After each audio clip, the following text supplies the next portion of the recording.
Hi, my name is Jared, and I'm a software engineer here at Apple. Today I'd like to talk to you about a new framework we are introducing this year to iOS, iPadOS, and macOS. This new framework is called Background Assets, and we believe it will greatly enrich the user experience of the apps that we all know and love, and more importantly, that you develop. To get started, I'll be introducing you to the new Background Assets framework. Afterwards, I'll show you how to adopt the new framework into your app. This will be followed by a quick overview of the extension and what new capabilities it provides. Then we'll finish with some best practices and everything we've learned. Before we begin, let's talk about what we're trying to solve here. The truth is, waiting is not fun. Anytime we find ourselves asking those that use our software to wait, we're increasing frustration and taking away from the experience we want our apps to provide. For instance, how often have you found yourself browsing endlessly through the App Store, looking for that perfect app? You finally find it, and oh, does it look so perfect. You then tap that Get button. With every moment, your level of excitement increases. Then you shortly realize that depending on your network connection or the size of the app, you may find yourself having to wait as the app downloads. Then after a few seconds of waiting, you find yourself putting your phone down, grabbing a cup of coffee, reading your favorite book about the benefits of practicing mindfulness and mastering patience. Then a few hours pass, and you finally pick up your phone. Your excitement levels rise as you're ready to dive into the perfect app that you've been waiting to use all day. Just to launch the app and be immediately greeted with this: more downloading. It's confusing. You've been away from your phone all day. Why is the app now making you wait even longer? Couldn't this app have downloaded this content automatically after the app was installed?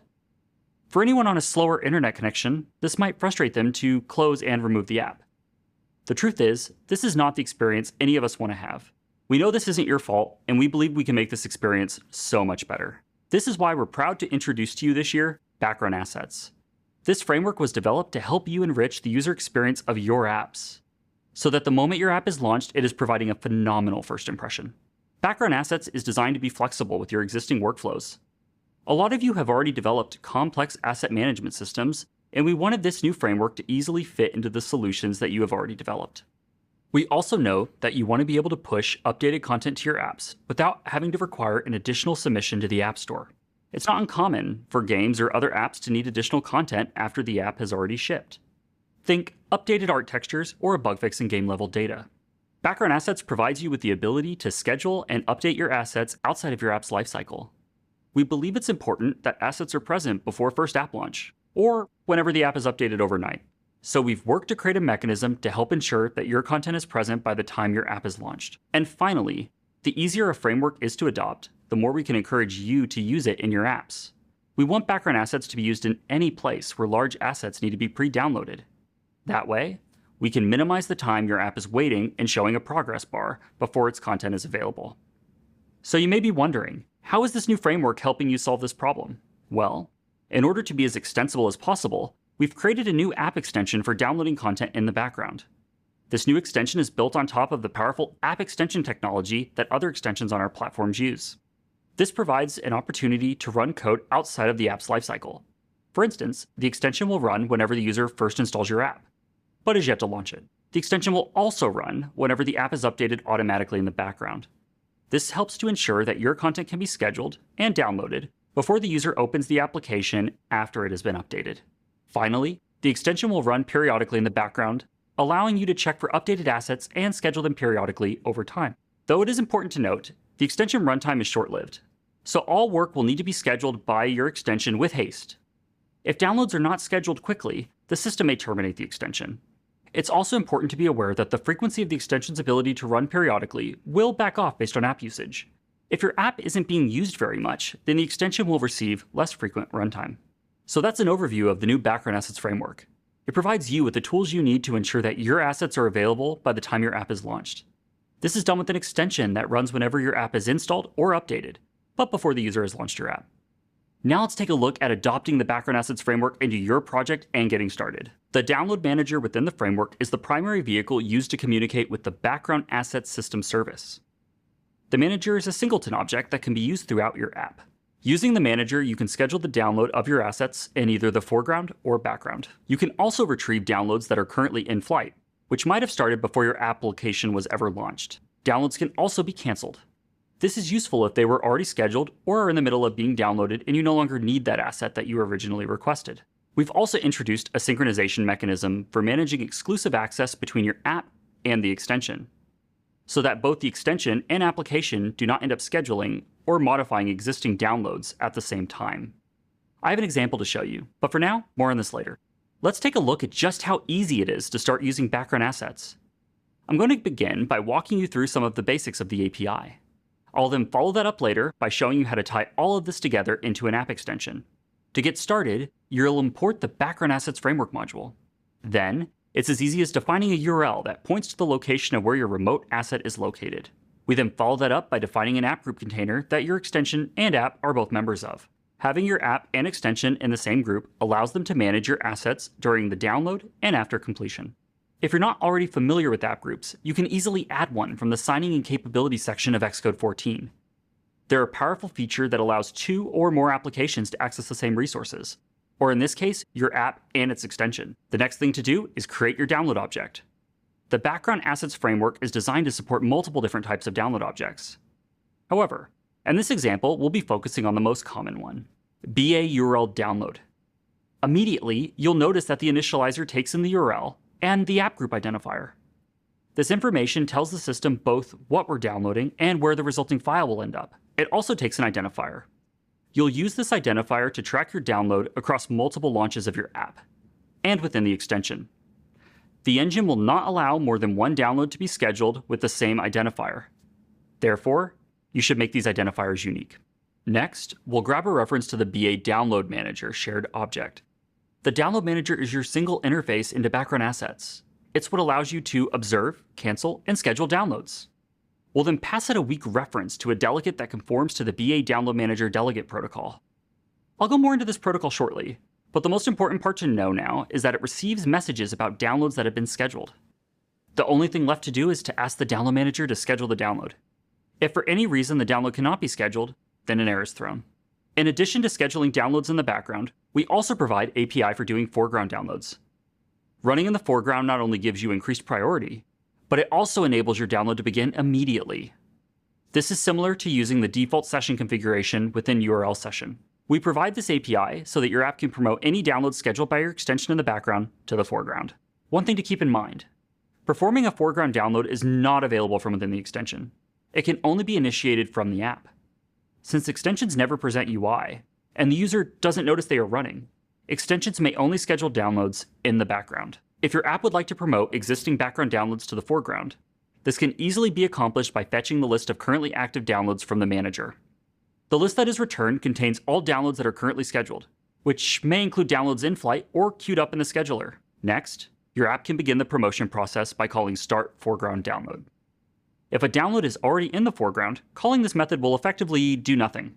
However, if the download was backgrounded, it will first be paused, then resumed in the foreground without requiring any content that was already downloaded up until this point to be re-downloaded. Together, this provides an effective and simple illustration for how easy it is to use background assets to promote downloads scheduled in the background to the foreground. It really is as simple as that. The Download Manager is your primary interface that is used to schedule and monitor background downloads. As these download objects are processed by the system, you'll receive messages in your delegate object. Let's walk through the delegate now. The delegate receives messages for all downloads that have been scheduled by either the extension or your app. If there are numerous downloads that were scheduled, callbacks will be received for all of them. This is where you use the download object's unique identifier to distinguish between them. Your app will begin to receive callbacks the moment the delegate is established on BA Download Manager. Callbacks are not enqueued by the system. If your app does not handle one of the delegate methods, or your delegate is not established, then your extension will wait to process the message. This means that you should fully expect your extension to be sent messages if you have not established a delegate onto BA Download Manager within your app. If your app is currently in the foreground being presented to the user, and its delegate has been established, then callbacks will be sent to your app, and the extension will not be woken. The extension will only wake if your app does not handle its delegate callback. If a download finishes or fails, and the app does not process this message, then the extension will wake. Keep in mind, the extension is not woken for all types of callbacks. Only callbacks that share common interfaces between BA Download Manager delegate and the BA Downloader extension protocol. A download succeeding or failing is an example of a common interface between the delegate and the protocol. although your app extension has its own entry points that cause it to wake. If the extension is currently running, it can use BA Download Manager and establish a delegate. This will allow both the app and extension to receive duplicate messages to their delegates.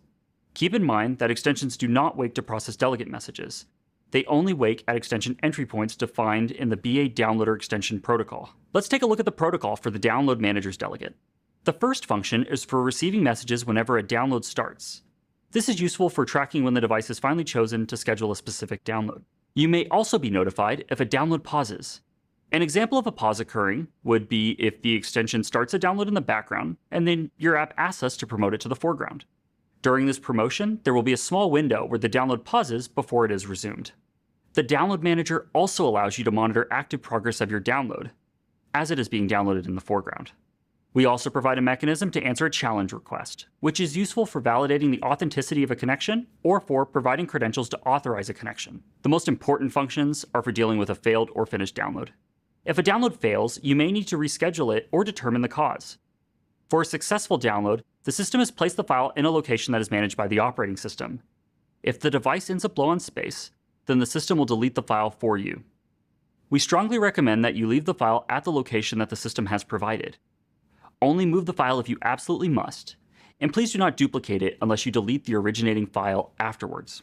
As a reminder, the protocol for the Download Manager's delegate is for receiving messages related to downloads that your app or extension has scheduled. It is not the entry point for your extension, which brings us to our next topic.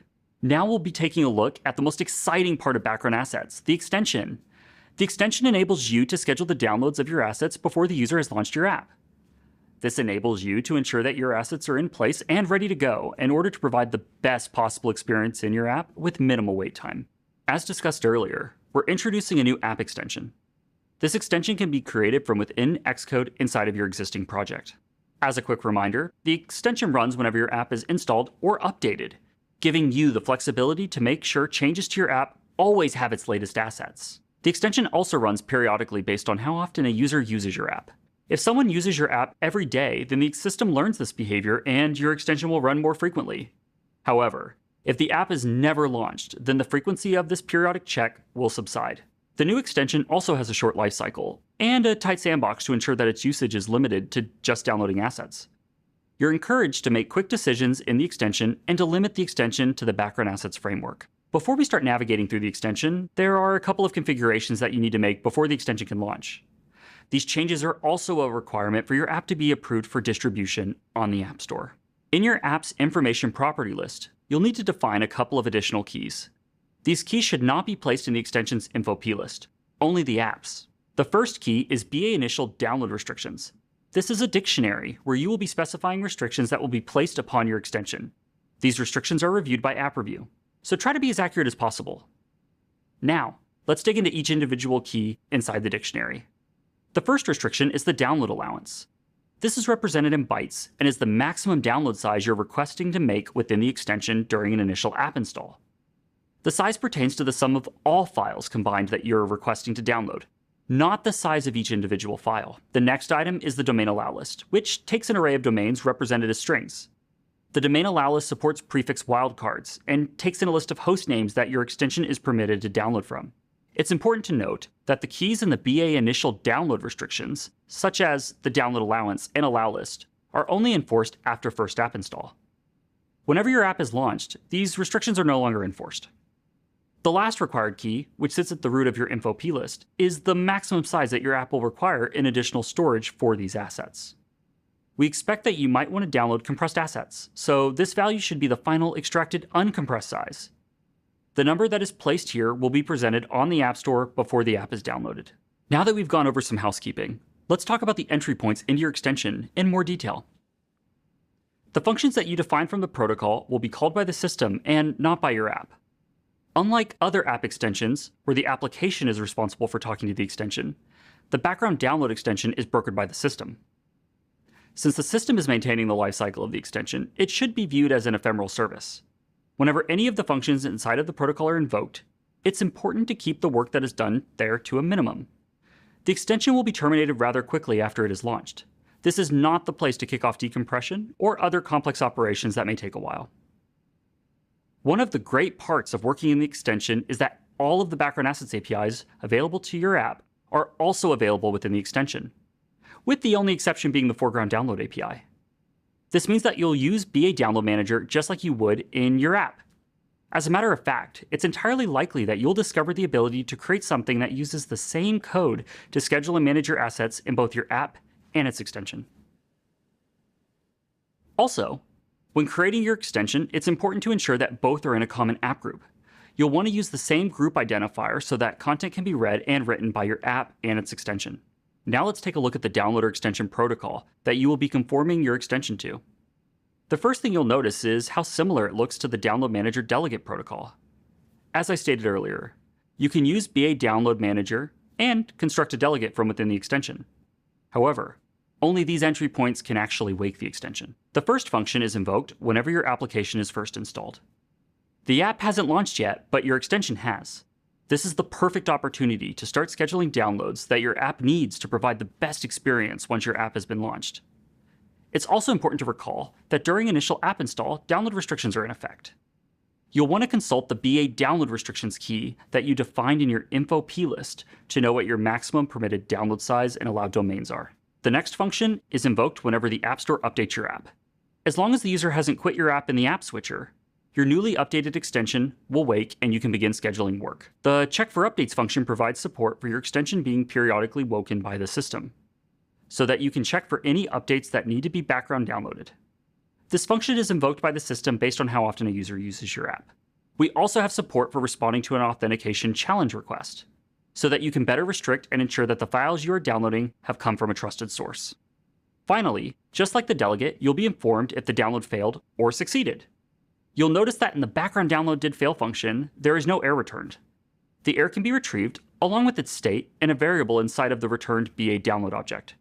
It's also important to note that the last three functions can be evoked even if your extension isn't what's scheduled to download.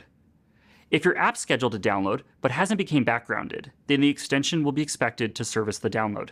Now that we understand how to use BA Download Manager from our app and its extension, we have to start thinking about what it means if both the app and its extension are running simultaneously. For instance, let's say the system has decided that it's time to wake the extension to have it periodically check for updates. And of course, since the extension needs to access the network to do this check, it's going to use BA Download Manager to schedule the download of a catalog or some other type of metadata that provides a list of updated assets that are available. For instance, let's say the file is a small 100 kilobyte catalog that contains a list of large multi-gigabyte assets that we need to download. Since the extension needs to know when the download it has scheduled finished or failed, it's going to attach a delegate onto the Download Manager. The Download Manager's delegate is used over its extension entry points, since it's downloading a small file to determine what larger assets it will be scheduling. And the extension entry points are not guaranteed to be invoked immediately. After the download is finished, the extension receives this message through its delegate. Your extension now has access to the catalog file and has to make a choice with what it plans to do with the downloaded file. You could imagine that the extension will read the file to determine which of the assets in the catalog need to be downloaded to the device. Then the extension could schedule background downloads of those larger assets. Now that the downloaded file is no longer necessary, the extension should delete the file. While this seems appropriate, what happens if your app launches while your extension is running and creates its own BA Download Manager? Well, let's take a look. The app launches and immediately wants to know if it has updated content. Perhaps a version number is stored in the app group that both consult to determine if their assets are up to date. Since the app was launched before the newer catalog finished downloading, it's going to fetch the current downloads from the manager and realize that a download of the catalog is currently in flight and wait for it to be finished in its delegate. But we have a problem. Both the extension and the app will receive a download finished message in their respective delegates that were hooked into the Download Manager. This means we have a data race on the file being downloaded. Both the app and extension will try to read and delete the file at the same time. This is not good. This means that either your app or extension could try to read the file and it might be missing. This means that you will need to think about your app and extension in a similar way that you would think about two threads within your app. Luckily, Background Assets provides a way to synchronize between your app and its extension. Let's talk about that now. Synchronizing between your app and its extension is extremely simple with Background Assets. What we're currently looking at is the Download Manager's delegate function for when a download has completed.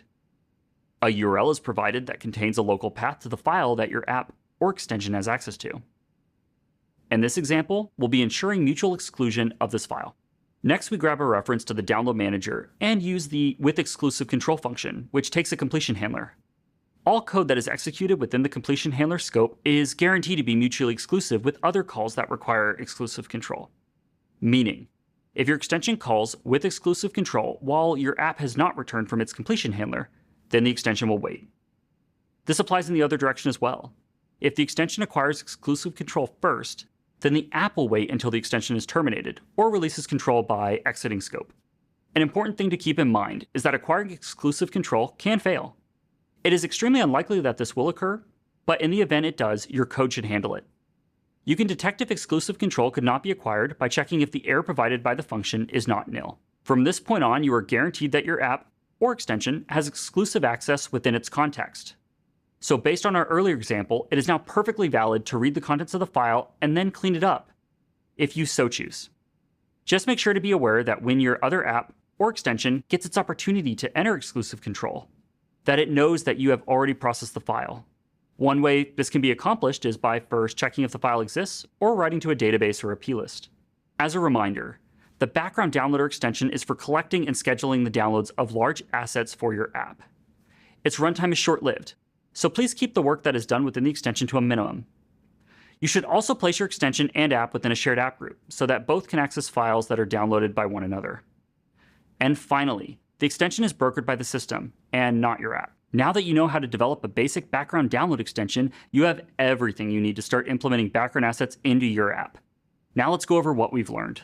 The download manager is used to coordinate and schedule downloads between your app and its extension. Therefore, you should be using the download manager in both places. Your extension runs even if your app is not in the foreground. This can occur during app installation, update, or periodically at an interval determined by the system. If your app is launched and content that was being downloaded in the background is now being waited on, please immediately promote those downloads to the foreground. The extension can only schedule downloads in the background.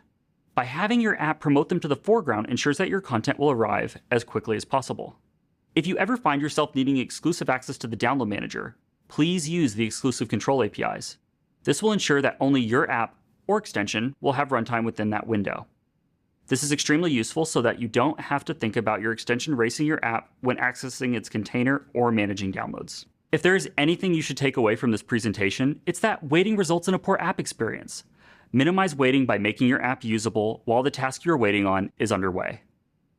One of the ways you can minimize waiting in your app is to adopt the new background assets framework, along with the underlying background download extension. This helps to ensure that your app will have all of its content ready before the app is launched. Make sure to also check out the documentation, which includes extra information that may not have been incorporated into this presentation, including how to test your extension and to simulate its entry points. We're really excited to get to share background assets with you, and we value your feedback. Please use Feedback Assistant to let us know what is working for you and what you'd like us to improve. This is a new framework, and we have the opportunity to make adjustments during seeding. We have some additional sessions that we think you might find interesting, and we encourage you to check them out. Accelerating networking with HTTP3 is a fantastic session that pairs well with background assets. Also, I encourage you to check out another session. The Introducing On-Demand Resources presentation covers an alternative to the background assets where your content is hosted by Apple and files are downloaded at your request. Both of these sessions are really engaging and have a lot to offer. Thank you for spending your time with me, and on behalf of everyone at Apple, we hope you have a fantastic WWDC.